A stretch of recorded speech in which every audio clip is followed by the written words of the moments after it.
Trying to unmute myself so that we can get this program started. Welcome to another episode of Let's Talk on WIN TV.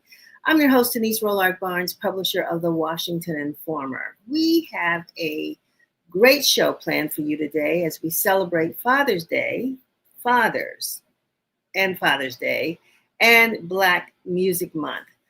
For today's episode of Let's Talk, we are going to be joined by Charles Johnson, who is the president and founder of Kira for Moms Incorporated.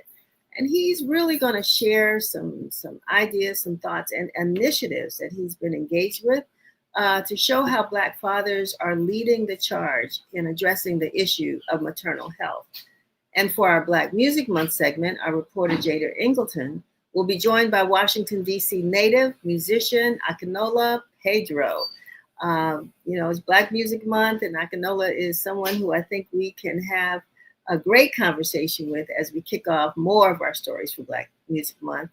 And closing out the show today will be the Honorable Glenn N. Ruffin, the Most Worshipful Grand Master of the Most Worshipful Prince Hall Grand Lodge of the District of Columbia. Now, he's going to make sure that I got those MWGM,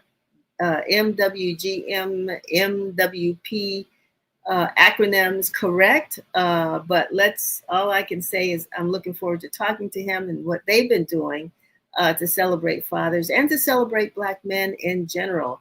Glad to have him with us, this historic organization.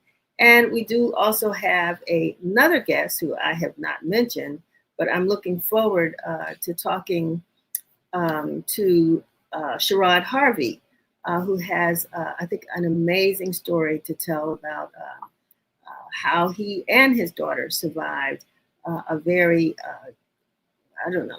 dangerous situation. And she just graduated from, I believe, elementary school. And when I heard the story, I said, we need to bring Sherrod on because I think he has a testimony that he can share with all of us. So I look forward to having these conversations. And I'm really excited that you all are here with us today. Please be sure to pick up a copy of this week's Washington Informer. As you know, I always like to show the paper. This is the edition this week. We've got some great stories in here, but it's also packed with our annual, if I can get this out, our annual, which we do every month, our home ownership issue. Because June is also National Home Ownership Month. And while we'll be talking more about the challenges of home ownership, particularly now with so many people losing their jobs and what have you, we plan to bring you the information and the news you can use. One, not only to make sure that if you want to buy a home, that you can, what the resources are out there. If you have a home, how to maintain it. We will be bringing more information and resources to you about that, which you can find in this week's issue of special issue acknowledging National Home Ownership Month. And lastly, if you have a home and you feel like you're being threatened with the loss of your home or foreclosure, we're going to bring those resources to you as well. So we want to make sure that this piece of the rock, this American dream, this personal dream of home ownership is something that we all can achieve and sustain and maintain. So again, we hope that you will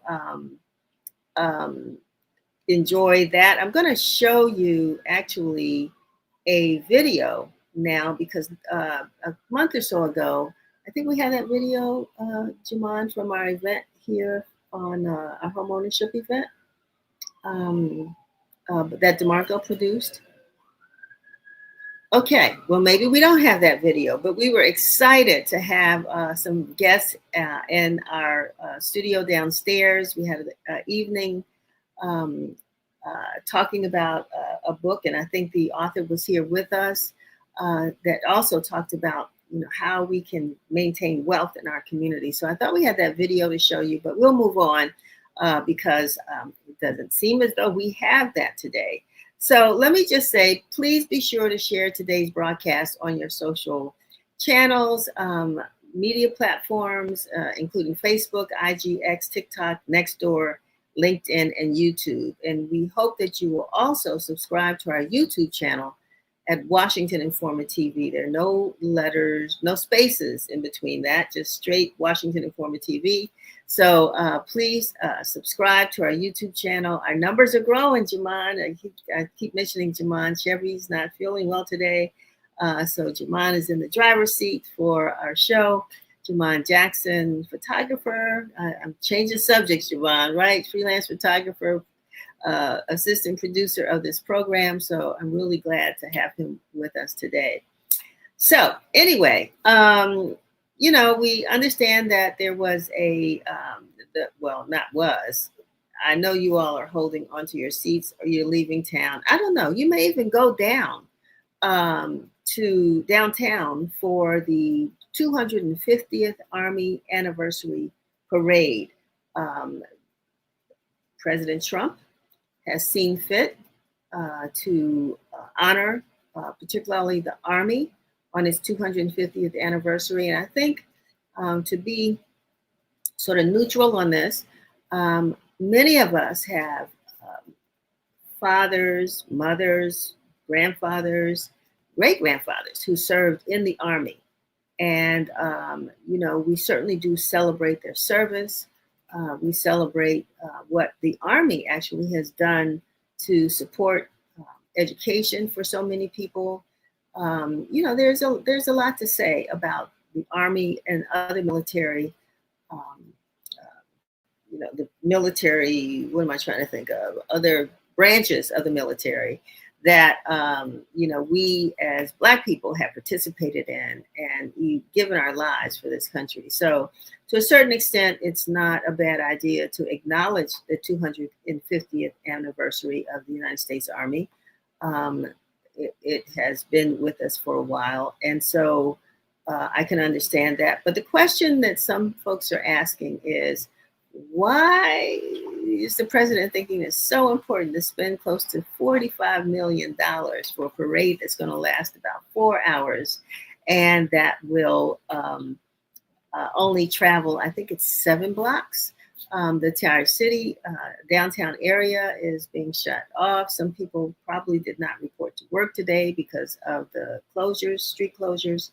And of course, our mayor and our city officials are very concerned about the potential damage to our streets and what that's going to mean for DC taxpayers. So I will just end there. All I say is just be safe this weekend. Some crazy things happening out there. So just be safe. I understand now that our house video of our public meeting that we had public conversation that we had here at the Washington Informer is available. So Jaman, let's just show that. I love the Black press. I came to the Washington Informer offices because it makes all the sense in the world to learn more every day, thanks to the Washington Informer. I think the sense of community, the sharing of thoughts, the excellent speech by Andre Perry, the Q&A with Denise, and that made all the sense for me. The gentleman, Andre, he gave a different perspective on how our thinking needs to be collectively, cohesively, to come together to address some of the problems that we have. We need unity to be able to come together, have some meetings, and to decide what needs to be done and how we can utilize our skills, our knowledge, to be able to benefit our community. I thought that was beautiful. All right, thank you very much. That's just a little recap of what we did in our studio. We were so excited to have Andre Perry with us and the author of the book that I don't have in front of me right now, but I hope that you all have taken an opportunity to pick it up. And I can't tell you to pick up something you don't have, but this was it, Black Power. Thank you, Jaman. Black Power Scorecard. And so we wanted to talk about home ownership and have him to come and really, Andre Perry works at Brookings and he follows housing issues and has had a real impact on some of the things that have benefited all of us as far as national legislation is concerned regarding home ownership. So That was a great event. We're going to move on now because this weekend or next week, and next weekend actually is Juneteenth, right? And so actually Juneteenth is on Thursday of next week. It's a holiday. It's a national holiday. And so I want to share with you all a video from our neighbors right down the street in Anacostia. It's their Juneteenth Jubilee Walk for Freedom. Let's go, Juwan. Let's share. On June 19th, 2025, we walk, not just to remember, but to reclaim. Did you know the Nacotchtank, also known as the Anacostans, are the first people of this land? Did you know that Frederick Douglass walked across this bridge to work as the first Black U.S. Marshal? Did you know that Gardner Bishop, the Anacostia fighting barber, sparked a case that desegregated D.C. schools? Did you know Dr. Margaret Thomas Williams, the first Black PhD in geosciences, exposed environmental concerns of the Anacostia River? Did you know that enslaved ancestors crossed this bridge from Maryland to freedom in 1852? This bridge has always led to liberation. Now a new chapter rises. Join the Anacostia Renaissance Collective for the Juneteenth Jubilee Freedom and Unity Walk, connecting both sides of the Anacostia River and Anacostia River East through culture, community, and history. Anacostia is no longer DC's hidden secret. It's the heart of the Renaissance. So come, walk for freedom and stay for the joy. My name is Mignon Hemsley. And I'm Danielle Doswell. And we are the owners of Grounded. Hi, I'm Chef Steve Thomas. Hi, I'm Amina Thomas. And we're the owners of Sweet Tooth Cafe and Cakes. Hi, my name is Anika Hobbs. I am the owner of Nubian Human, also located in Niche by Nubian Human. Hi, my name is Samantha Abrams, and I'm the proud owner of Sapadilla's DC. I am Ronald Moten, founder of the Go-Go Museum. My name is Luis Del Valle. I am in historic Anacostia, right beside my big mural located right here in the heart of Anacostia. All right. This is going to be a great day. Hopefully the weather will be what we expect because we've been getting a lot of rain, but hopefully we'll have great weather. Again, this walk starts at 10 a.m. on Thursday, June the 19th. It will begin at 355 Water Street Southeast. Again, that's 355 Water Street Southeast at 10 a.m. The walk will go from there across the Anacostia River at the 11th Street Bridge.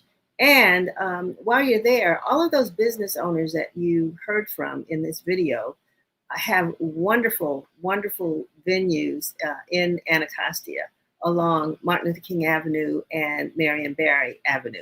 So join them, and I'll be there on June 19th, Juneteenth at 10 a.m. And I hope to see you there. So now let's watch our weekly news broadcast by Curtis Knowles.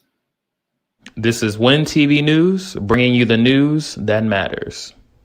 DC has launched a new digital tool for parents of students who ride city school buses to class as part of a plan to prevent issues in transportation. The new parent portal launched Monday for parents of kids who are eligible for transportation to school based on their individualized education program. The Office of the State Superintendent of Education said over 5,000 students meet the criteria, and that before the portal, parents had an arduous back and forth process with contacting their child's school and updating information. The new digital process only takes about 3 to 5 minutes, according to Stephanie Davis, the OSSE Chief Information Officer. All the city needs to know is the name of the school the student will attend and the pickup and drop-off addresses. And using the portal, parents can select either the OSSE transportation, a $400 monthly stipend, to self-transport kids, or to opt out of the transportation services altogether. Prince George's County's largest teachers union has declared a vote of no confidence in Superintendent Miller House II, claiming House has done little to stem systemic problems within the school district. In a statement, the Prince George's County Educators Association said 75% of those surveyed, quote, lacked confidence in the superintendent's leadership in academic direction, transportation, and safety operations, as well as communication with educators. Donna Christie, president of the Educators Association, said attempts to work with House have been unsuccessful, citing problems such as staffing shortages, payroll problems, as well as delayed and inconsistent responses to bullying, harassment, and staff safety complaints. She commented saying, quote, the children of Prince George's County cannot thrive in a system where the adults responsible for their education are unheard, unsupported, and disrespected. President Trump's estimated $143 million birthday and military parade, which will roll through downtown D.C. on Saturday, is billed as both a tribute to America's military and a national celebration of Trump, has sparked outrage across the country. Trump commented saying that they will be celebrating big on Saturday and that if any protesters show up, that they will be met with a very big force. These comments come as tens of thousands of people are preparing to take part in more than 2,000 No King's Day protests planned in cities across the nation. Organized by Indivisible and a coalition of progressive groups, the demonstrations are meant to rebuke Trump's authoritarian behavior and remind the public of the event's tagline that in America, we don't do kings. Organizers say that the protests are more than symbolic and that they are a declaration of the public will to not sit quietly in the face of tyranny, repression, and stage propaganda parades funded by taxpayer dollars.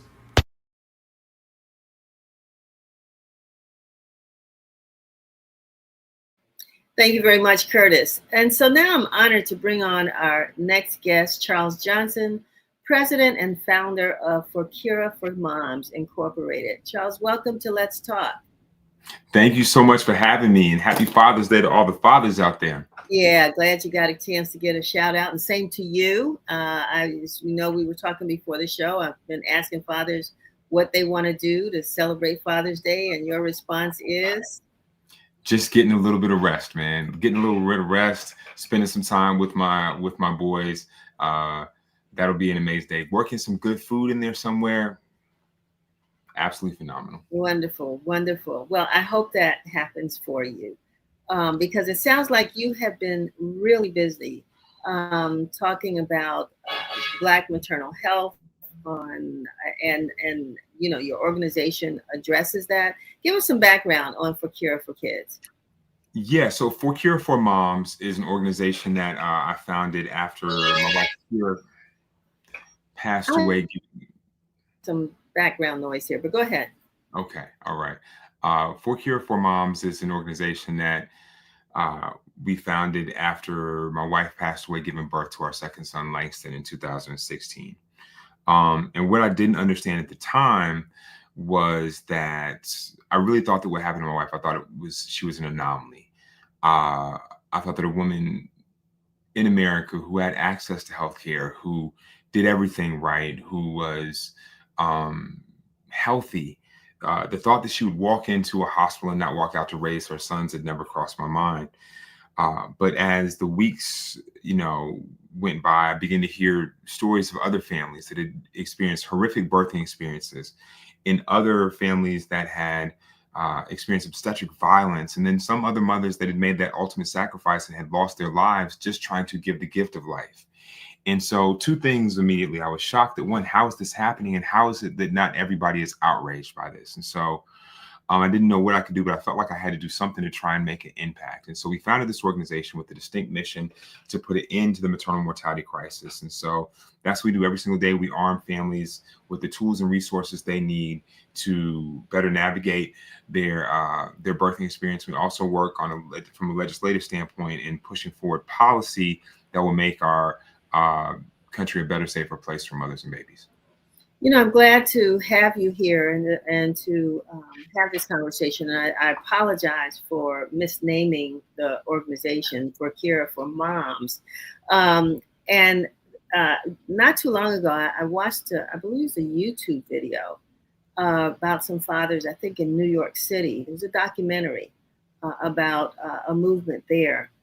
One, they had some fathers, a round table of dads talking about their loss, and also trying to navigate parenthood at that time when, it's really, it's an emotional situation that you found yourself in.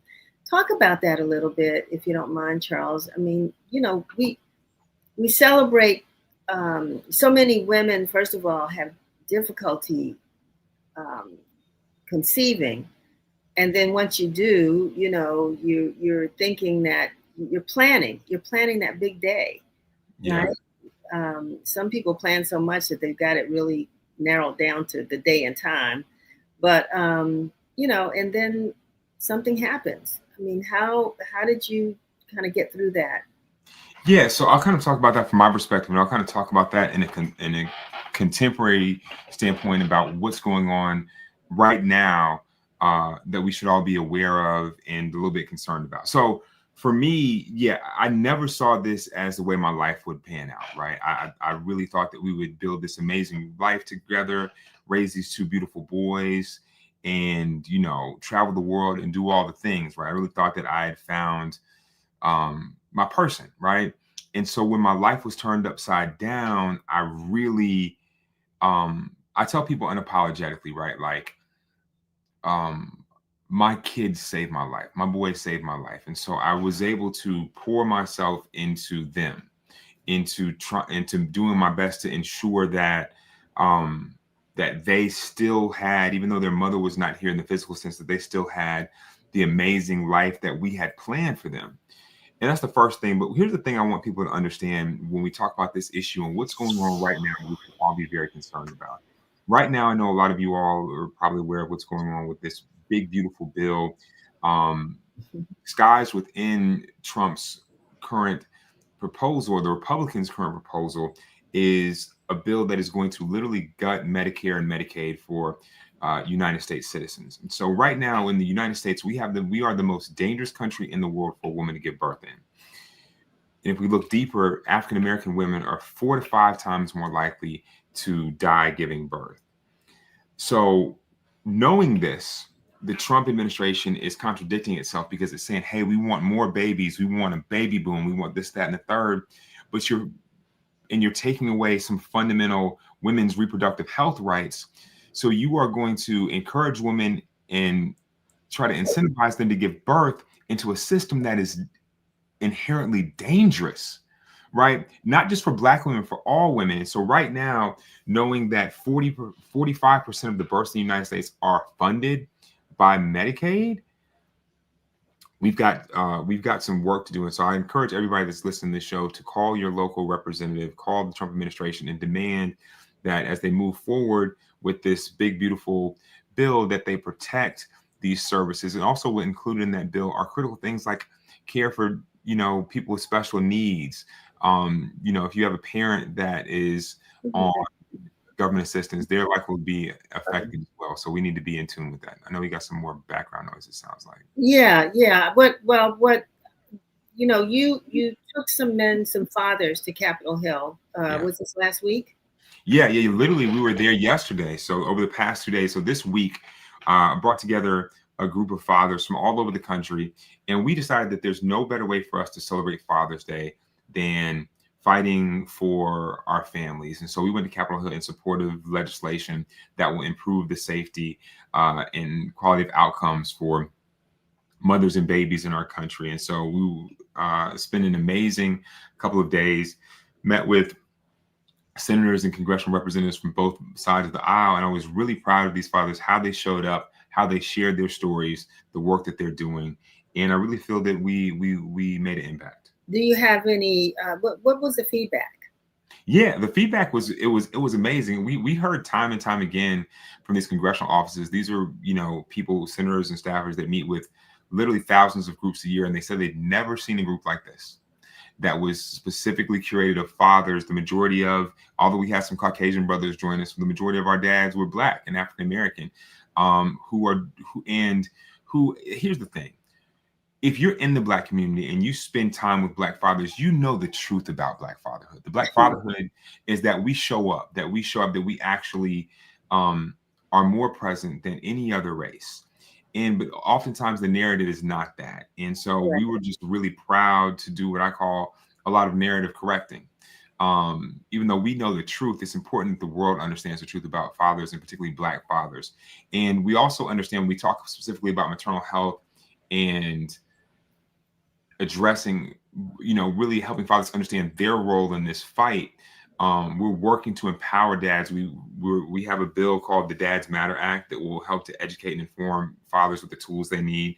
Because we find is that men want to be there, men want to show up. We just need to give them the tools and the resources so that they can be optimized. They can have the knowledge, understand what questions to ask, how to advocate, how to be supportive. And what I also talk a lot about, and I talk to these congressional representatives about, is the return on investment, or the ROI, when you invest in fathers, right? So a lot of the issues that plague communities, when we talk about unemployment, when we talk about domestic violence, we talk about preterm labor, all these issues can be increasingly significantly impacted with the father being present with the correct tools, right? We reduce divorce rates, we reduce domestic violence, we improve the mother's mental health, right? We also have it really becomes a stimulus package for the economy too. So that's one of the things we really want to drive home. By investing in fathers, the ripple in the pond, not only for the current state of our country, but for generations yet to come. So what does that look like, Charles, when you talk about investing in fathers? Great question. The dads matter. Yeah, great question, Denise. So a couple of things. So what we do, I'll talk about from a private standpoint and then from a public standpoint. So for us as an organization, what we've developed is a set of tools and resources and programming specifically for fathers to, like I said, empower them with the tools and resources they need to navigate not just the early stages of fatherhood, but that entire journey, right? Not only that, a safe space to connect with other men. When we talk about the legislative piece, the Dads Matter Act will do similar things. It will create funding and resources for HHS to invest in fatherhood education. If you think about it, there's a tremendous amount of programming for mothers and babies around this topic, as there should be. But the critical piece of that equation that's oftentimes left out is the third part of that trilogy. What is the father, right? It is man, woman, and what? Child. And so we're oftentimes left out. If you think about it, where do dads go for information? Yeah. Oftentimes we go down this dark rabbit hole of Google, and then we find conflicting information and resources. But there needs to be a place where men can come and get information that is vetted, that is backed by research, and also be able to find community. And we really feel that this will go a long way to drastically improving not only the structure of the family, particularly in the Black community, but it will go a long way to putting, the Trump administration says they want to restore the nuclear family. Okay, we're with you. We want that too. Invest in fathers. We're going to show you how this is done. So, I mean, I understand, putting pressure on the federal government, on Congress and the legislature to move this forward. But then on the state level, I mean, where are you located? Great question. So no, I'm actually in Atlanta, Georgia. Atlanta's home for us, but we work all over the country. Okay, so what's happening? I mean, what would you want to see, or what would be? I mean, I know that there are initiatives on the ground in certain jurisdictions. I know the district has a couple of programs, and I don't mean to, make it not so substantive, but there are initiatives here in the District of Columbia for fathers. What would you want to see the states do if the feds don't? That's a great question. I would like to see the states really either match or even invest more resources and prioritize it. And I think that we're seeing some states come to the forefront. And there's also a lot of programs in various communities that have demonstrated tremendous results. And so those are some of the things that we're seeing, is there being more spaces uplifted for fathers to come together and understand. Because let me say this, one of the challenges, Denise, that I see is that there's a lot of men, a lot of fathers, and a lot of groups that are doing wonderful work, but oftentimes it's siloed, right? And so the people that are doing great work on the ground in Philadelphia aren't really in connection with the folks in DC or Atlanta or New Mexico, right? So we're also creating opportunities in space for there to be connectivity so that we can duplicate, learn, and kind of figure out. And at the end of the day, understanding that these practices in these spaces and all these resources need to be informed by the community. Because I'm not going to, somebody from Delaware can't come and tell me what needs to happen in East Point, Georgia. Does that make sense? Because there's cultural nuances, there's different needs in this community, there's things that are going on. And so being just like in anything, right, that we want to do, we want to be culturally congruent. We want to practice responsible allyship and make sure that we address specifically what the community needs, right? And this is something that doesn't. The other thing too is I'll give you this example. One of the things that I say about being a parent is it really is the great equalizer, right?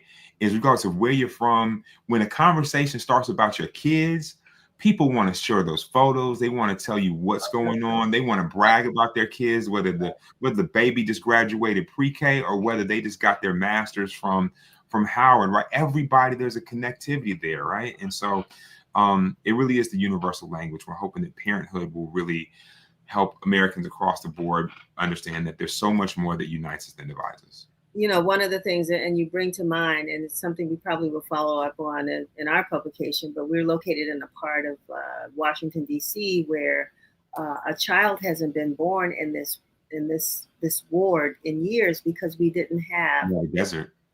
Yeah, exactly. So we have a brand new hospital that opened about a month ago, and the first baby was born in the ward about a week or so later. And so that's something the community celebrated.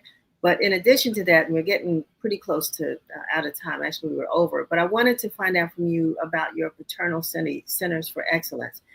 Tell us a little about that before we. Yeah, I've actually been quietly plugging that throughout this whole time. So when I refer to the program that we're developing specifically for men, that is exactly what it is. It is the Paternal Centers of Excellence. It is a free app that will be available. I think we're going to be able to release it this weekend, just in time for Father's Day, and you can just download it. It's free. Please, if you are a father, if you know an expectant father, please, that's a free gift that you can share with them for Father's Day. Make sure they have. We want people to be tapped in and take advantage of these resources. Wonderful. Well, Charles, before we go, tell us a little bit about your boys. Oh my gosh, man! Now you see, like I say, you get me to bragging. But so Charles, the fifth is 10 years old. He's smart. He's cool. He's funny. He's an aspiring film director. So next week he's going to go to film camp here. His younger brother Langston is my little giant. He is 9. He is the smallest kid in his class, but he is an unstoppable force of nature that lights up every single room. Very much like his mother. Never met a stranger. Infectious personality. And I'm just so grateful that they chose me to be their father. Wonderful. Well, thank you for being with us and sharing this information. And it's more than information. It's a movement. It sounds like yes, ma'am. Launched in the area. You brought to Capitol Hill, and we hope we put the information up for fathers to reach out and be a part of this. And we need this. I understand, like you said, if we got a man in the White House who wants you to have more babies, and talking about a financial support behind that, then why not make sure that these why not make sure they have the best, absolutely the best experience possible? Exactly. The best experience possible. Thank you, Charles, for being Thank you so much. Happy Father's Day, everybody. All right, take care. Speaking of fathers, it's my pleasure now to bring on Sherrod Harvey to Let's Talk. And I heard about him from a text message I got, I think from his mother, and it really sort of caught my attention. And so I'd like to bring Sherrod on to tell us, one, about his inspirational message. His daughter just graduated from elementary school. Is that Sherrod? Is that true, Sherrod? She graduated from kindergarten. She's going to first grade now. Kindergarten. Oh, I advanced her too quickly here. Welcome to Let's Talk, and tell us your story. All right, so pretty much I'm gonna start from the beginning. So it was a person. He was my best friend. So I knew him for like 10 years. And long story short, we were smoking like marijuana. You get what I'm saying? And he had some marijuana that I didn't like it. And marijuana I liked, so we were smoking mine. And at the end of the day, I had no more. And, he still had his, but it's like a place that we go to. It's like a store.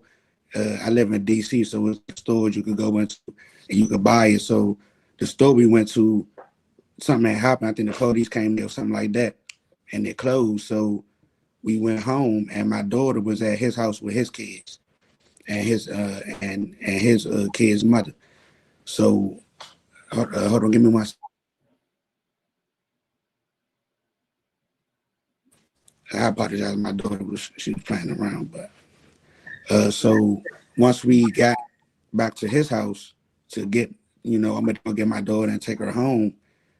I asked him if I could buy some marijuana from him because that was the only marijuana available. And I didn't. I mean, like at that time I was like a heavy smoker, so I'm like, bro, I'm saying, let me just buy something from you, and then I could just go to the store in the morning. But then he Okay. like, no. So he said, no, you don't. You already talked bad about weed and da da da da. So I explained to him like, bro, I'm just trying to buy some. He like, nah, I don't want to hear that. Da, da. He was drunk and Right. this and that. I want to fast forward a little bit here. So can you Okay. tell us? Yeah, just tell us So what which happened. so all right. So pretty much we went outside. He shot the gun off in the air, and then after he shot the gun off in the air, I grabbed my daughter and I'm like, bro, like you tripping. So I tried to walk away and try to take her home. We ended up outside because we were about to fight. So once I noticed he wasn't trying to fight, I just took my daughter and I was like, all right, we leaving. As we walking away, he shot me in my hand, but my daughter was holding my hand. So the bullet went through her hand and went through my finger. And then I stopped and I looked at him and I'm like, bro, why? I'm like, you just shot my daughter. Like, I'm not thinking about me. I'm thinking about my daughter. So as I turn my head, like I'm trying to turn away, I get shot again in my chest. So it hit me right here and it came out here. You get what I'm saying? So it's like I don't know if you can see here, but Yeah. like it's a hole right there in it. Yeah. And then it came out there. So I threw my daughter in the bush. As I took a step and threw her in the bush, I got hit in my leg, like right where she was at. So she in the bush, I run over there, and I'm just on the ground, and he's standing over top of me with the gun. And I just started praying to God, asking God to forgive me for my sins, because I thought I was going to pass away. And then I look up, and he was gone. And then I saw her, she was gagging, so I thought she got shot in her stomach. But I'm guessing she was looking at her hand. She saw the meat and the blood, and she started gagging. So I went out to the middle of the street, and I started flagging cars down, and then somebody stopped and took us to the hospital. Wow. Wow. That is so we just mentioned that your daughter graduated from kindergarten. Yes, ma'am. What was your recovery like, and what is her situation right now? I mean, I saw the little picture. I don't know if we have it, with her cap and gown, and it was really cute. But how have you all overcome this? Well, for her, I mean, she said she don't really like it. Didn't really hurt as far as like pain wise, physically. I mean, in the beginning, she was like scared of bushes and things like that. But over time, she, she's doing a lot better. Like she isn't quiet or How timid old or was anything she? like How that. old was she at the time? How long ago was that, Sharon? This was about a year ago. Okay, all right. And how about you? How are you doing physically? I mean, physically, I'm doing better. I Uh, was, like I'm doing a little better. Like I still can't do like, regular construction jobs or things like that because of my breathing and because I got in my chest. But other than that, I'm fine mentally. It's definitely a battle, but I found Christ within that whole situation. So God has been working on me. that's a testimony. We have, we've had so many stories of children, um, actually being killed from gun violence. It really is a bad situation because of access to guns and people like this so-called friend of yours, who uh, could care less that you were with your daughter, which is kind of scary because he's got kids as well. But what would you say to people out there like yourself, who are, who know folks, who might, or who folks you might know, or who folks out there with guns, and how do we protect our children? I mean, your experience, what has it taught you?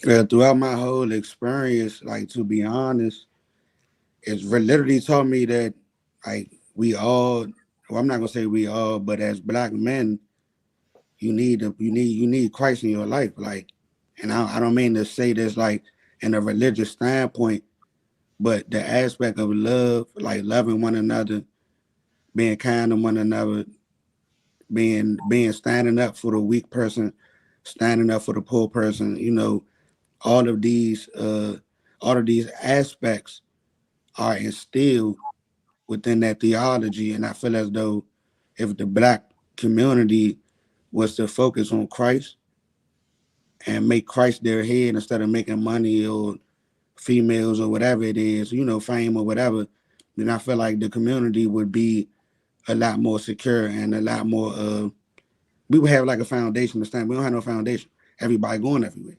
It's these people want to do this, these people want to do that.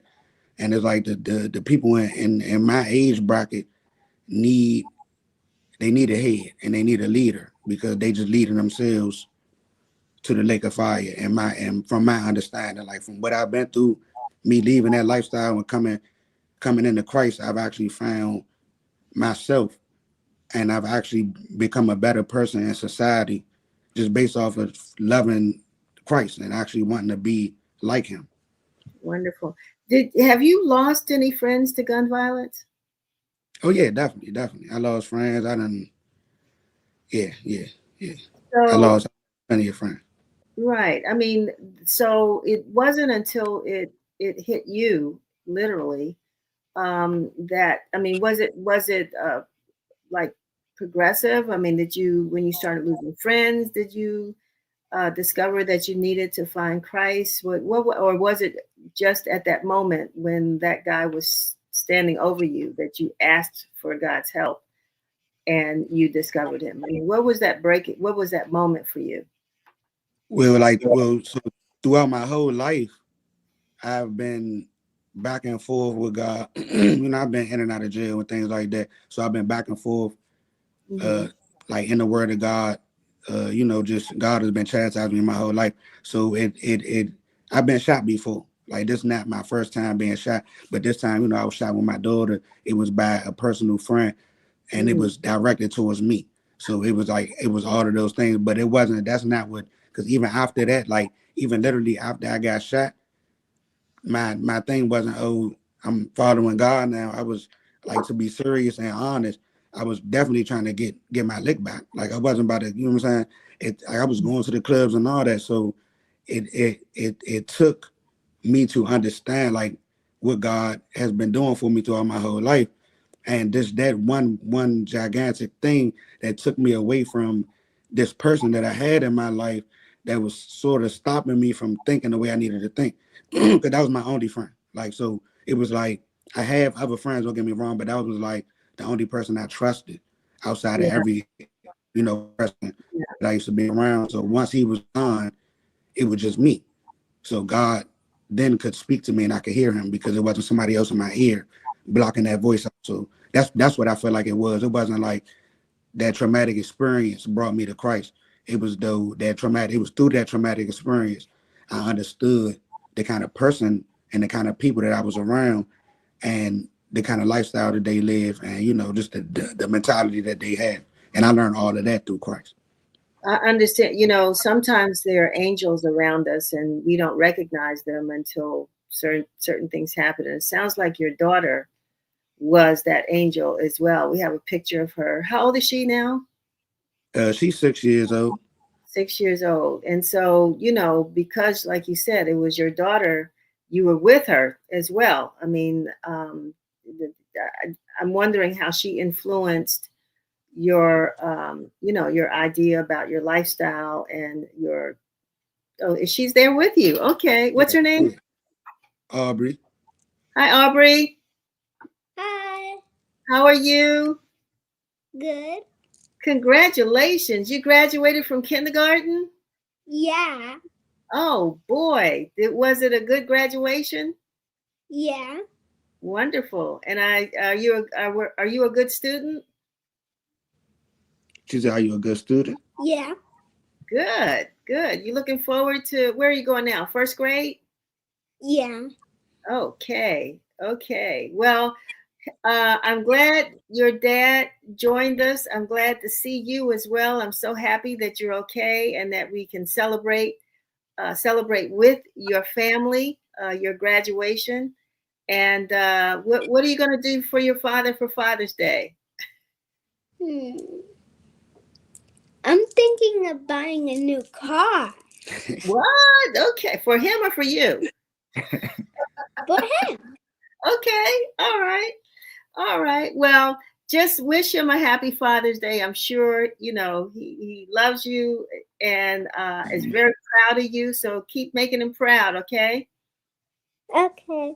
All right. Sherrod, thank you. Thank you That's for being my- with us, sharing your testimony. I think it means a lot to folks. And I don't know if you're out, talking to your friends, or this is just a new path that you're doing for yourself and your daughter. Oh, yeah.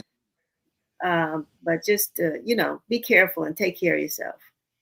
Yes, ma'am. Thank you so much. All right. Oh, the last thing I wanted to say, you set up a GoFundMe. What was that for?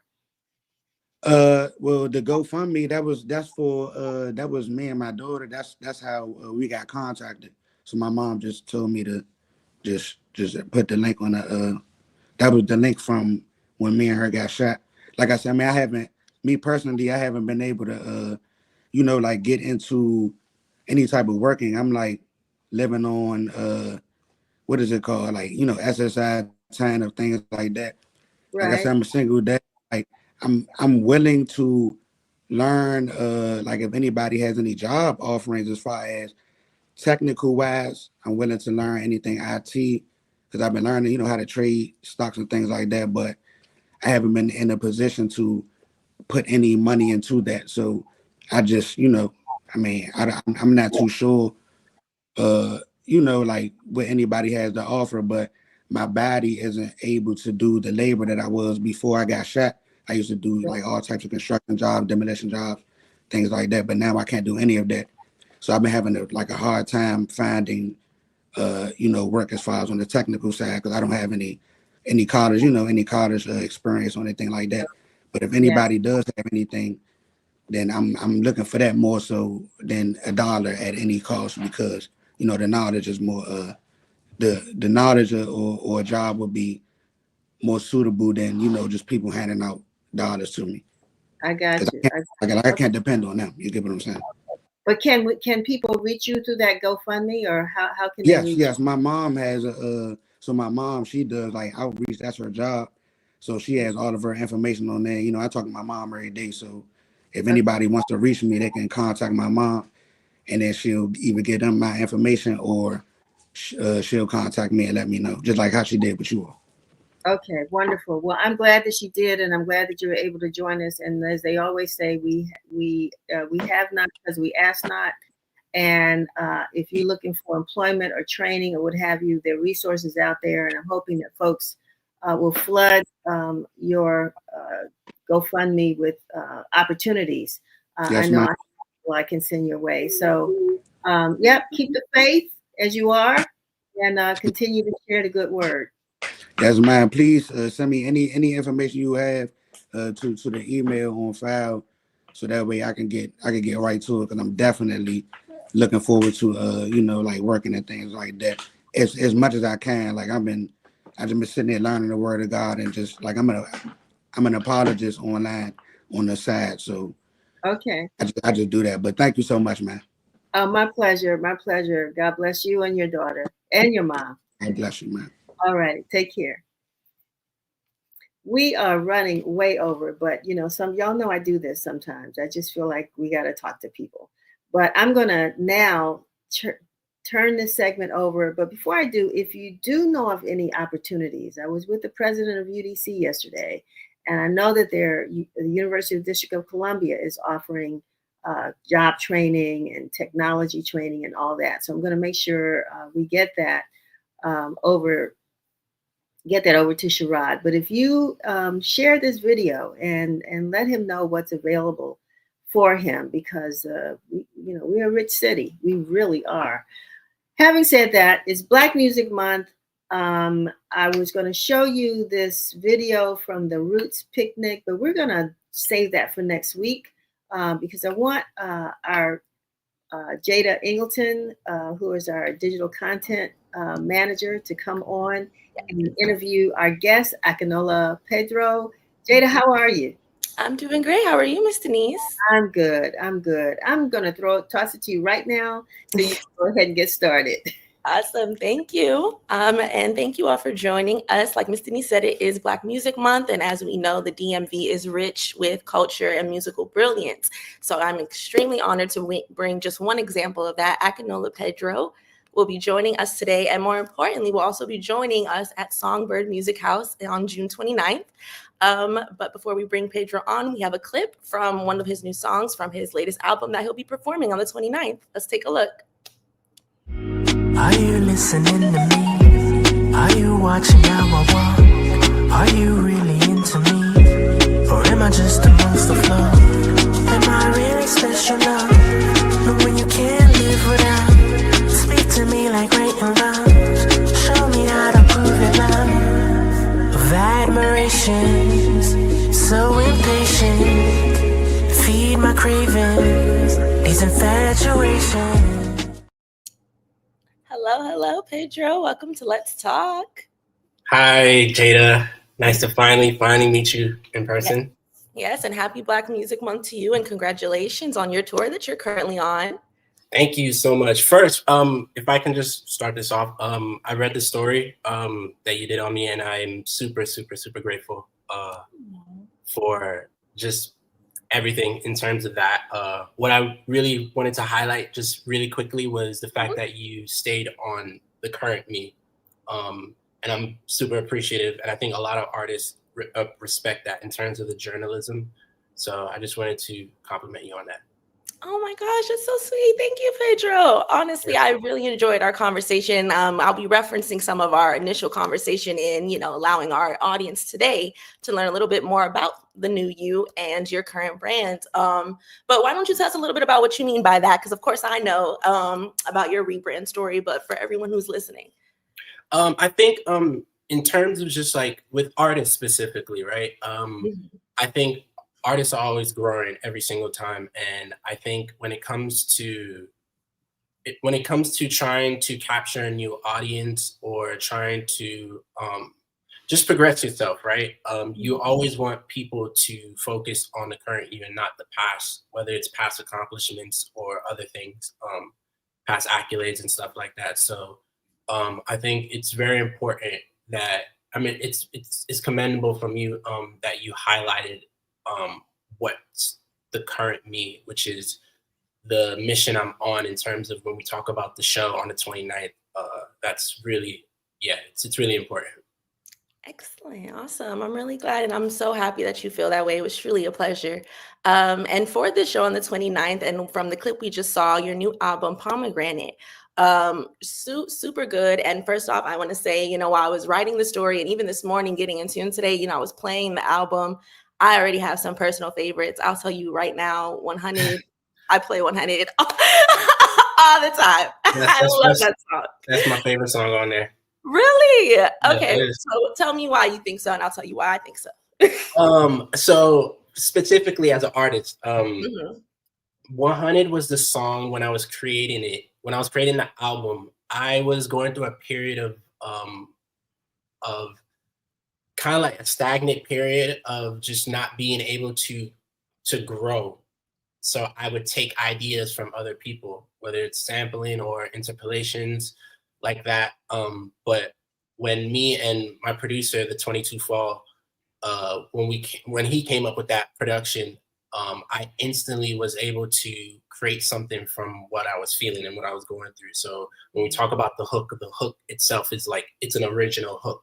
It's not a reference to something that's from the past. It's something that comes from me. And as an artist, that's something that's important to me. It shows that I'm being my own person and not trying to take from whether it's my heroes or take from what's going on currently. Excellent. What I love about it, and to get into our next question, is it really highlights that parallel. There's a story throughout the entire album of a character named Alice, which I would love for you to tell us about more. And it seems like all the songs definitely take us through Alice's journey and finds different ways to kind of hint at the whole point of what you mentioned, trying to understand a woman's worth. And I just love how that song really seemed like that ego versus, reality debate. So tell us about Alice, and how do you see Alice within yourself while you were putting this album together? Well, with Alice specifically, in terms of Pomegranate is like a straightforward story. It's about Alice and two characters, actually, Alice and Eden. But it focused more so on Alice. And Alice is a very egotistical person. He has a very egotistical character, which it's so consuming that it literally wrecks his relationship, and it wrecks him specifically. What's funny about Pomegranate was actually initially was supposed to be, it started off as an EP that was supposed to be about a neighborhood that I used to stay in Southeast called Bellevue. And while I was working on the music, I was going through my own personal issues with in personal relationship issues. So songs like Eden, songs like Exodus were old songs that I had prior before making that making Pomegranate. So it put me in that space to revisit those songs, and I just kind of like built a world around those two songs. Excellent. And in case I didn't mention it myself, Eden is the preview of what we just watched in the music video for our audience. So is Eden so far the only track that you've done a video for? Or are you still working on those two? I've actually done a video for Eden and Exodus. Excellent. Yeah. Okay, awesome. So can you tell me a little bit, one thing that we talked about in our conversation, and also in terms of Pomegranate, and you mentioned your producer, who's also a Washingtonian, the 22 Fall. Can you tell me, what is it about your DC roots that's resonated with you so much throughout your development as an artist? I think what I love, I'm gonna call him by his first name. What I love about Vince, the 22 Fall, is that he's much more embedded and ingrained in the community in the area in terms of the culture of DC. And for me specifically, I'm kind of very broad most of the time, as you can hear in some of the songs. I'm kind of broad, and I think internationally, but he's someone that I love that keeps me grounded, that home is always, where the heart is. So that's where we kind of like mesh well when it comes to creating music. Excellent. And in terms of your genre, tell us, what does progressive soul sound like? And give us some examples that come to mind from Pomegranate. Songs, progressive soul is me trying to be forward thinking. When we talk about Pomegranate specifically, songs like New Edition, songs like Crave, songs like I want to say 102 as well. Those are songs where I'm just kind of like, I'm in the sweet spot of tapping into the melodic side of music, but also having very great potent lyricism and songwriting. But if I was to kind of like describe progressive sound, the best version of that is my EP Tatooine, which is where it initially started from. So that's where it kind of like the idea comes from. Excellent. And I'm glad you mentioned New Edition. So in listening to the album, of course, I wanted to pull up the lyrics. And on Genius, it was saying that New Edition, the title, came because your mom used to have a love for New Edition. Is that true? Yeah. Oh my God. I'm not sure if she's watching, but I literally sent her the link to this, and I'm so glad you brought that up, because she was New Edition. Oh my gosh. Yeah. She was a huge fan.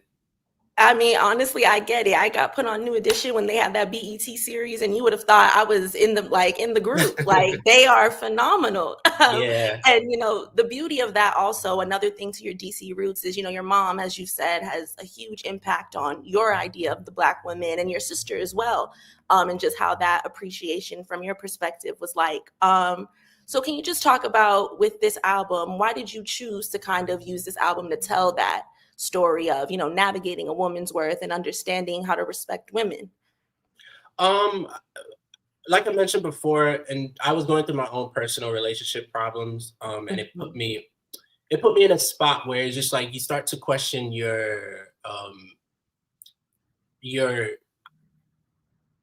start to question how good of a person you are. You know that you start to realize, like, are you a good person? Are you a bad person? In those type of sense. And it was a lot.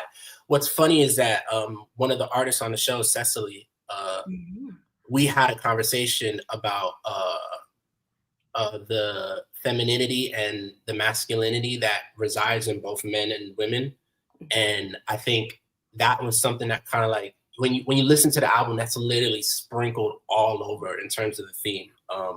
So that was something that I was which it was so strong that it made me change the idea of the whole album, basically. So yeah, it was very important for me to do. And you can see it's littered, even the album cover, from how it looks like, that's all from that. Excellent. And let's talk about now June 29th. You will be at Songbird Music House with, as you mentioned, Cecily and 3 other Black women on the bill, Milan, O-Slice, and Kiara, is it pronounced? Yeah. Excellent. So tell us a little bit about these women and how you got to this idea of this collective bill and, highlighting different DMV artists.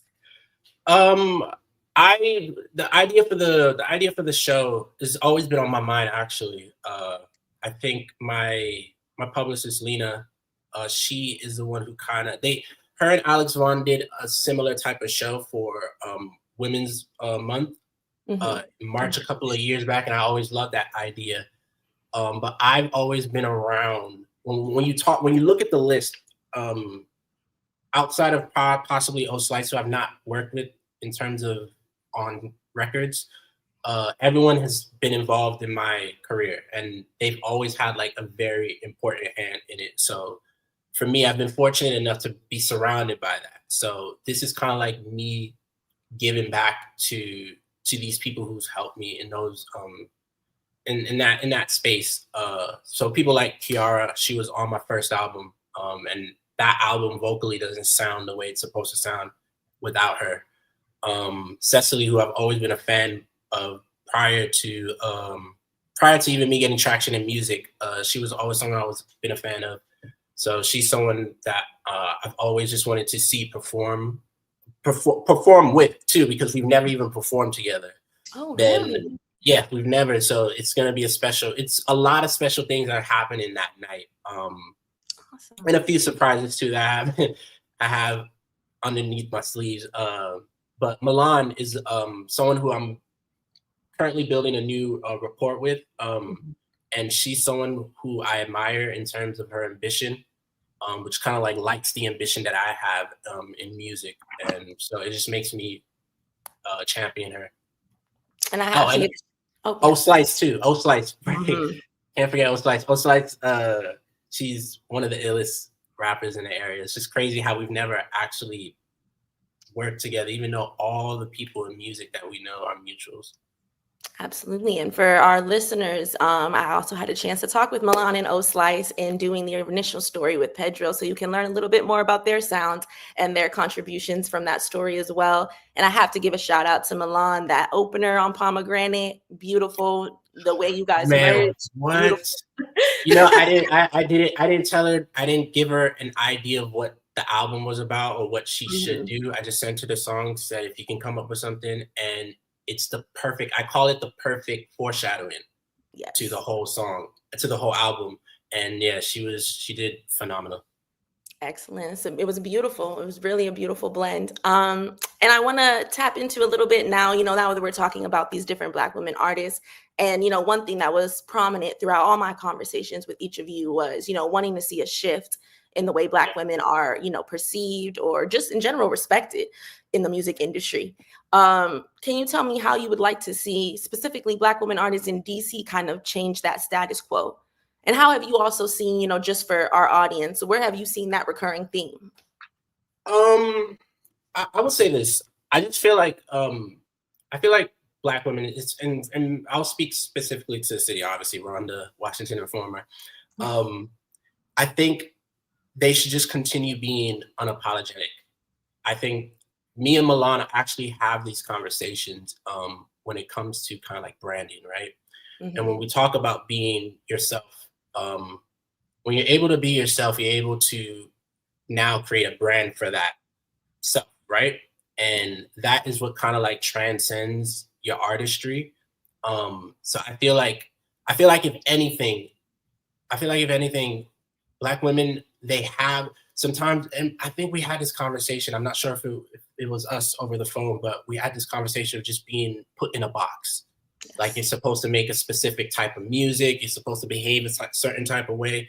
And not everybody's the same. We're all individuals, our own separate individuals. And I think if you're just truly being yourself, that's what transcends you. Excellent. And do you think, speaking for Alice, or even just, in your own navigations, do you think by the end of the project, Alice accomplished that goal of, understanding a woman's worth? No, that album is a tragedy, unfortunately. Alice doesn't learn his lesson. The parable actually at the end of the album, it ends at the beginning of the album's intro. So when you listen to Riot, that's literally the peak of Alice's ego just consuming him. So personally for me, like I made it to be a loop cycle as a reminder of, for me myself, to not make the same mistakes that you made before in the past. But if you like storytelling, world building and stuff like that, like I do, then there's so many hidden things in that. But if you're just like the music of it, it's literally just it's an album full of love songs and an artist venting his industry frustrations over some nice, beautiful production you can get down to. Absolutely, 100% agree. And I hope a lot of people watching this will be able to experience that live on June 29th. Is there anything you hope people take away from the performance? Yeah. One thing where we're headed in music specifically is that we are in a space now where things are being overpriced. And I think that's everything in society, right? Things are being overpriced, but the quality of shows are not as it's not worth what you pay for, right? So I think for me specifically, even when I was talking to the venues, my main thing, I tried my best, but my main thing was trying to get the price as low as possible, because I want people to experience these type of shows. And when you have an event like that specifically, where it's an all women cast, like it's gonna be mind blowing, and it's not people in the same space. They're all doing their own individual thing. So it's the experience of getting your money's worth. That's what I want from people to experience. And also just like, these people are talented, and I don't get to a place where I'm at without these people. So yeah. Well, one thing, I love the sounds, but I also just love that with each conversation, it's just so obvious how much you appreciate the people you've worked with, the people who've had an impact in your life in DC and the industry. And that's a really beautiful thing. So I'm excited to see it all come to life myself. I'll be there on June 29th. So I'm looking forward to that. Hope we'll get to meet in person there as well. Oh, for sure, we will. Yes, excellent. But thank you so much, Pedro. You are in LA right now, so it's a lot going on around you. So I hope you make it back here safely. Thank you.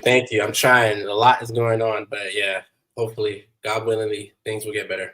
Absolutely. Well, for our guests, all the links for Akinola Pedro, if you want to get involved in his sounds, in his platform, which you absolutely should, and definitely listen to Pomegranate. I promise it is amazing. You're going to listen to it twice and even more than that. But thank you so much for joining us today, Pedro. It was excellent talking to you. Thank you so much, Jada. All right. Have a good one. You too. And that was for our Black Music Month section. Like I said, we're going to be continuing both in the paper and hopefully on Let's Talk, highlighting some Black musicians in the DMV that you may or may not know, but you definitely should. So I'm glad I can be a part of that journey. And for now, let's take it back to Miss Denise, who has our final guest for the show. Thanks a lot, Jada. It was a great interview. Really did enjoy that conversation. And it's my pleasure because, as you all know, we have really run over, but we've got some great guests. And this person, the Honorable Glenn N. Ruffin, the Most Worshipful Grand Master of the Most Worshipful Prince Hall Grand Lodge of the District of Columbia, is with us right now. So I am so happy to have you with us. Mr. Ruffin, how are you? Fantastic. How about you? I'm well, and I appreciate your patience. And but we look forward to having this conversation with you today. So, I mean, I went through all of that, and when I go through all of that, I mean, I've got to say that when you all show up, y'all show up.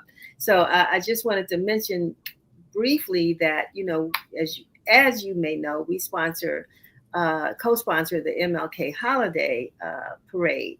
And you all have participated with us over the last couple of years, and you show up in the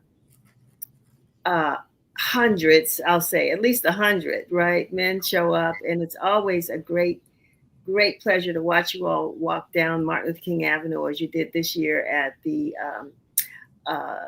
arena over at St. Elizabeth. So thank you for taking some time to be with us today. Absolutely. It's certainly a pleasure for me to be on your show, and thank you for giving us the opportunity, and me specifically, to just brag a little bit about some of the 3,500 odd brothers and sisters of the Masonic jurisdiction of the District of Columbia. I'm so proud of what they do, and having the opportunity to come on your show and talk about it just makes me happy. Before we talk about, present day, what the Masonic folks are doing, tell us about the history of the Masons in the United States, or your, I'll say, lodge. But really, I want to talk about the history of Masonry. Yeah, so absolutely. Prince Hall Masonry, and I'll talk a little bit about specifically the District of Columbia, because the Masons here in Washington, D.C. carry a proud and celebrated legacy that dates back all the way to 1825, that we came down here from Pennsylvania and started Freemasonry below the Mason-Dixon line. All of the stuff that we do are really rooted in the vision and courage that Prince Hall himself, who was a Black man in Boston, Massachusetts, started for us. We've had many DC stalwart men become members of our organization here in Washington, D.C. It started with our first Grand Master, which was Charles Datcher. He spent considerable amount of time with President Lincoln back in those days, all the way up into Jesse Mitchell, who was a Grand Master in our jurisdiction that helped to build our Grand Lodge building on 1000 U Street in 1922. And he was also the owner and founder of Industrial Bank as well here in Washington, D.C. And it goes all the way up until we get to even the mayor for life, Marion Barry himself, and many hundreds of other great men here in Washington, D.C. that have been a part of our organization, all of which who have served as beacons for leadership and service in our community here in Washington, D.C. What does it mean to be a Mason, Mr. Ruffin? I mean, I know I've kind of thought of, it as a secret society and what have you, but I mean, essentially, it you all just don't, sign up and become a Mason. There's some work that has to be done to become a part of the Freemasonry, correct? Absolutely. Yeah, absolutely. Being a Prince Hall Mason is both an honor, but it's also a lifelong commitment, right? We are asking men to join our brotherhood, to help dedicate themselves to bettering themselves, to bettering their community, to lifting as we climb.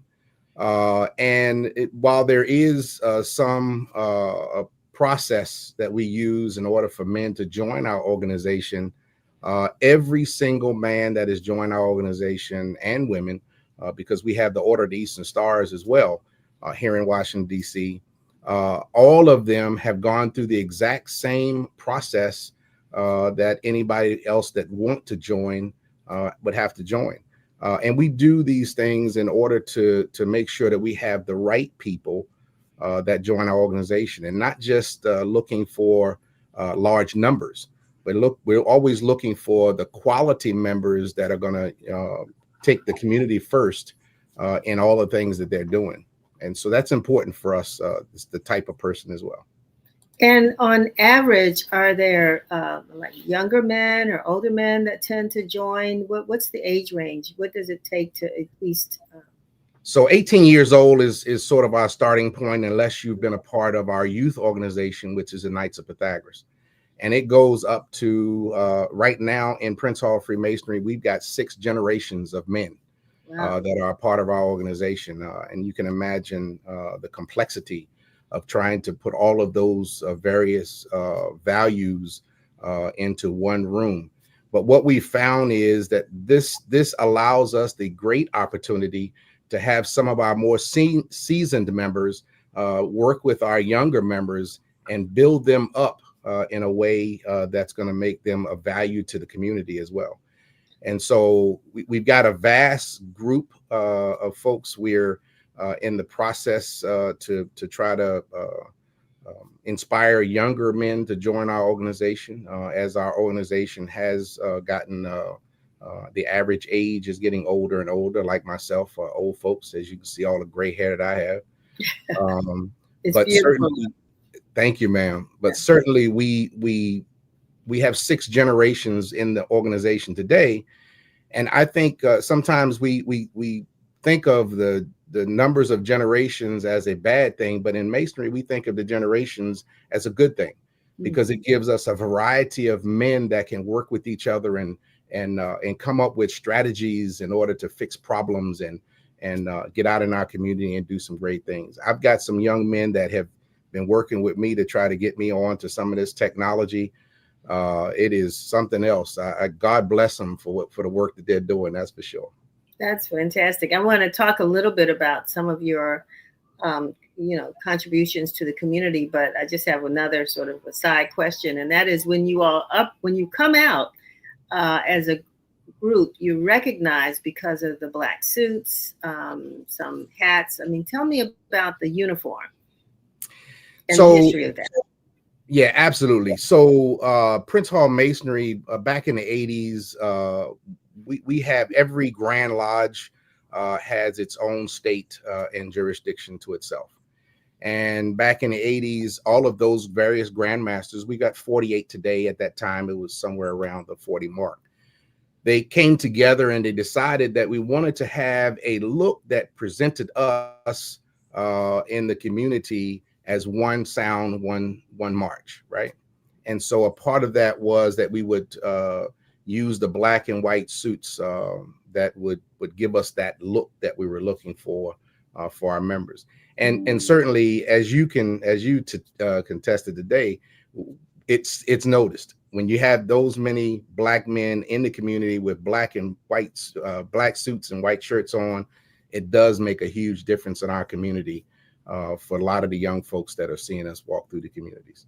Exactly. So let's talk a little bit about the community service, Mr. Ruffin. What are, I mean, in addition to the parade, I think that you all do quite a few projects. Let's talk about some of those. Yeah. So, certainly it would take me forever to talk about all the various community service events that we do. I did a 18-page write-up on all of the various community events that we've done just over the last 18 months and sent up to our DC Council folks. We have definitely been deeply committed to the service in Washington, DC for more than 175 years that we've been in this city. Beyond the parades and things that we do 2 major parades ourselves per year, which is St. John's Day and Prince Hall Day parades, where we pick various community areas where we can walk through. We have a church service on Sundays that we go to. But beyond that, we do scholarship programs. We have food distribution drives. We've got a youth mentorship program that is bar none the best that I have ever seen. We are working today with the Men of Honor and a number of other community activity groups to bring young men into our organization and give them mentorship. We've had a dynamic health fair. I don't know if you were able to get out to our Grand Lodge building, but we had a dynamic health fair just a month or so ago that brought all the health professionals to one place in the city. We currently have a veteran service officer that is assigned in our building right there on 1000 U Street. It is right off of the U Street Metro, where you can come into the building, and that veteran service officer can help all of our veterans get their disability packages together. I'm really excited about that, as I am a veteran myself. I spent 22 years in the United States Air Force. We do all kinds of other veteran service promotions, voter registration. We're active in the local school system. Many of our members are educators in the school system. Our grandworthy matron, Angela B. Tyson, she is a educator in the DC school system and has been doing a phenomenal job with our sisters and bringing all of her educational background to bear to assist us. Howard University Cancer Center, we support them every single year. And we're just doing some magnificent work out in the communities. And I just want to make sure that everybody understands that our work is not just symbolic, right? We're not just a symbolic group of people on Washington streets. We have a strategic and sustainable platform to where we're trying to build and present an impactful community program to Washington, D.C. And I'm really, really proud of all of the stuff that our lodges and our Eastern Star chapters are doing here in Washington, D.C. So is there anything coming up that folks might want to participate or check out or join in? So we've got a lot of really great things that are upcoming. We've got another health fair that we're putting together, and certainly coming up in November, we've got the veterans program. I would love to have every single veteran in our city and the outlying areas of the city to come to our building to start working on and getting briefings on all of the various veteran programs that can be helpful. As you know, Black men don't go to the hospital enough. We just don't want people telling us what our health is. And this gives us a great opportunity to get our veterans out and the men in our community out to our building where we're going to have a ton of veterans events. We've got the Most Worshipful Past Grand Master J. Raymond Murray Veteran Service Award that we're going to be giving out that day as well.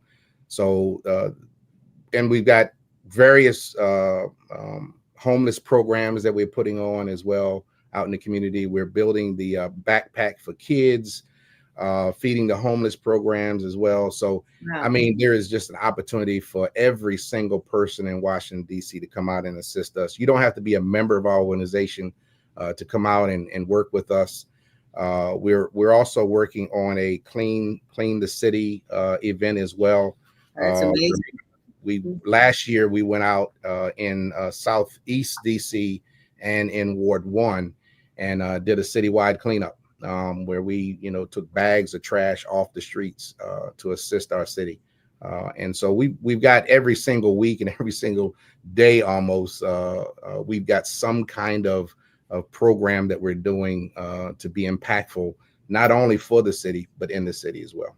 That's fantastic. I hate to put you on the spot, but yeah, I don't know if you saw the interview I did a little bit earlier with Sherrod and his daughter. I certainly, yeah, who himself, I'm glad that he didn't have, his pride didn't take him over, allowing him to ask for help. Yeah. Is there a door he could knock on, or would absolutely you help young men like that? That's the question I'm trying to. Absolutely, we do. We help all of the young men in the city. Many of our members have their own businesses. I am a member of the federal government. Unfortunately, under the current climate, the federal government is probably not hiring as much as they have in the past. Exactly. But certainly, we've got members in our organization that are leaders and professionals at Metro for the DC Police, and so certainly where there is opportunities that we can help young men in our community, that's exactly what we're here for. So, right. he can certainly reach out to our website, which is MWPH. There it is on the screen, MWPHGL, and take out the of DC, and it's just DC, DC.com. And so that website, he can pick any one of the email addresses for any of the leadership here in the district for our Grand Lodge.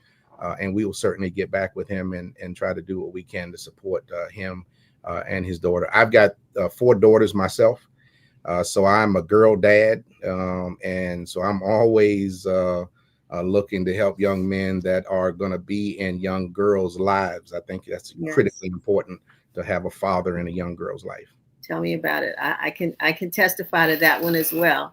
Yes, and happy Father's Day if I didn't wish you that already. Thank you, ma'am.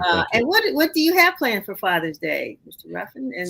Like one of your previous guests, I think I want to get some rest, but being a girl dad, I can guarantee you these girls are probably figuring out something that they're going to do for me for Father's Day.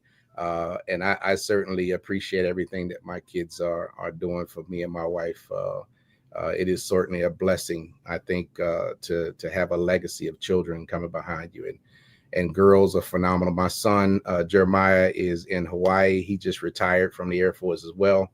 And so he had a tough time growing up as the oldest and the only boy in the group. I can imagine. And I put a lot of pressure on him too. Right. Ma'am. So for those who are listening and actually would like to know more about how to become a member of the Prince Hall Masons, what would you advise them to do? Yeah, so let me just say, to our current members, how proud I am of them, for the work that they're doing each and every day. And when there have been times where I've thought that we weren't going to be able to get something done for the community, and the brothers and sisters of our jurisdiction really just put a fire in my belly and really pushed me, and we've done a lot of great things. And I want to say thank you to them for their service, their brotherhood, and their commitment to this city, just like we have. If you're looking for purpose, if you're looking for brotherhood or sisterhood, certainly reach out to us from our website. You can, we're out through the city, all over the place. You'll see the Masonic emblems on the back of people's cars here in Washington, D.C. Tap on their window and talk to any of them. I'm sure they'll be more than happy to help you understand how it is to become a member of our organization. The Prince Hall fraternity, I want to make sure that they understand, though, that the Prince Hall fraternity is more than just a fraternity, right? It is a lifelong journey, and it's a journey towards excellence. We're looking for excellence in our membership across the board, and we're looking to have a great impact, not only on the lives of our members, but we're also looking to have a great impact on the lives of all of the folks here in Washington, D.C. Under my administration this year, we started a Hispanic Lodge, the first ever in Washington, D.C., because we recognize, like Martin Luther King did, we can't do it alone. We need everybody in our community to come together and support. And so they open and they do all their work and everything completely in Spanish. And so we're looking for people to join our organization, but understand we're looking for that quality member, that member that really wants to do the best for themselves, for their families, and also for their community. And so love to have you. Definitely, we've got 26 lodges, separate lodges, and we've got 15 Eastern Star chapters for our sisters. And they meet on various days of the week, and they have as their membership a conglomerate of all of the DC community. So it gives anybody that wants to join a great opportunity to join and to be a part of something great. Wonderful. Well, I want to thank you so much for being with us today, for sharing all this great information, and for the work that all of the Prince Hall Masons do in the DMV, but particularly here in the District of Columbia. We appreciate your work and say thank you for your service. Thank as you. well. And feel free to give us a call. If there's something coming up you want to share with the community, make sure you send it to us. And we really, really appreciate your time today. Absolutely. And I appreciate you as well, and all of the stuff that the Washington Informer is doing to inform our community. It is just phenomenal. We've had a somewhat of a partnership over the years, and trying to do what we could to assist you as well. And let me just say happy Father's Day to all the fathers out there and all of the prospective fathers that to be, and be safe. We got a lot that's going on in the city this weekend, with events that are happening. And I just want all of our members and all of the DC community to be safe while they're out and about. And don't hesitate. If you see me out and about, or any of our members, jump on them and just tell them, hey, I see what you're doing. We need that inspiration as well. Yes, in our yes. community, because that's really going to inspire us to do better. So we'll see you on the U. That's right. That's right. Thank you so much, Mr. Ruffin. Thanks for being with us. All right. Have a good one, and happy Father's Day. Thank you. All righty. Well, that brings us to the close of an extended edition of Let's Talk. But I think we, want to give folks an opportunity to share all the contributions they're making to the city. Like I said earlier, this is a rich city, and we really need to celebrate the work that so many are doing to support the residents of this city. So Charles Johnson, Akinola Pedro, and of course, the Most Worshipful Grand Master, Ruffin. We thank you for being with us. Just want to post one thing today, tomorrow, and Sunday here at our studio downstairs below the Washington Informer at 3117 Martin Luther King Avenue. There's a Father's Day pop-up, Celebrate the Kings in Style. So if you're looking for that Father's Day gift, come on by 3117 Martin Luther King. Folks will be there from today, tomorrow, and Sunday. So if you haven't gotten the gift by Sunday, you can come on by. And we look forward, the folks downstairs who are setting up and having some great items, some gifts, are looking forward to you joining them. So with that, I want to say have a great weekend. All the dads out there, or, all of us have a dad. So whether you're a dad or not, you have a dad. So make sure, if you can, you wish them a happy Father's Day. I wish you a happy Father's Day. And so that brings us to the end of another Let's Talk. But before we go, we're going to share with you our week in photos, and we'll see you here next week.